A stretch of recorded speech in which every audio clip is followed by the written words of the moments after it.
should illustrate how a lot of people get it wrong with regard to maintaining line tension.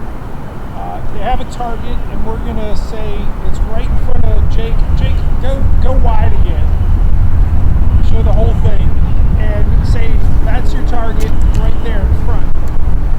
If you're doing this and the wind is pushing you towards your target, or even if you've been motoring or paddling and you have forward momentum, right now there's slack in the line. And even as I'm coming down, reeling down to it, the line is constantly developing a slack in it, and then I have to constantly, even if I do keep it in place, reel down to it. This is an example where you absolutely have to drop the anchor off the back or find some other way of getting stationary, because that constant wind generated slack in your line is really preventing you from feeling any bites at all, because they're going to be subtle.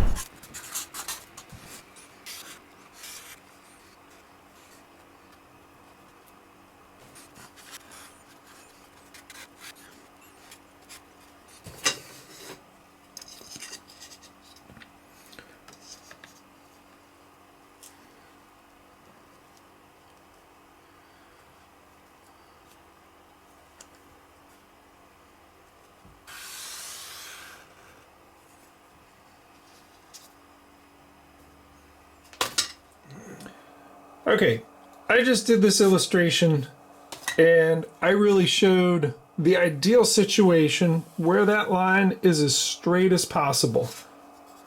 I used a straight edge. That is what you want, because slack is the enemy. What causes slack in the line?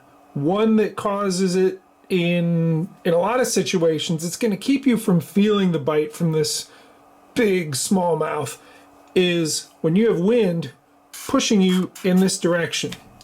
You know, it'll move you very slowly from just there to there, and all of a sudden the line isn't straight and you haven't noticed it. It's very subtle, and it's just got the slightest little sag. And if that fish is really aggressive and he jams the snot out of it and you use scent and he holds on to it and he turns and runs away, yeah, you're going to catch that fish. But how often does that happen? How often is it a really well-defined, obvious hit? Don't miss those fish. Find ways to get stopped, or at least start a little bit of backward momentum to keep this line as straight as possible. Know what's pushing you. Know if that wind or current is pushing you towards the fish, towards the place you just casted, and stop it. Whether you use a rear anchor, whether you use the torpedo and just start a little bit of backwards momentum, pick up your paddle, do the same thing. Whatever you need to do, keep that line totally straight, and you're going to catch that fish. You know, illustrated another way, if say you have momentum and you say that's a good place to cast to, and you have some momentum coming towards it, you're going to cast there and you're letting it fall and you're reeling up to it, and oh, there was a fish.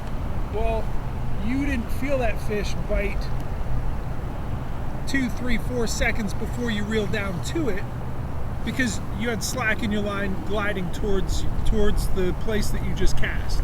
You know, you said that's a good place, I'm gonna go there, then I'm gonna make a cast. Stop. Go to the place, drop your anchor, get yourself stationary. I'm gonna drop both anchors.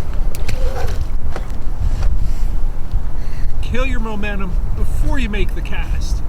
Once you're stopped because of the wind or you're heading towards that area, then you can make that short cast with not much line out, keep that line taut with a little bit heavier jig. You're gonna feel that bite.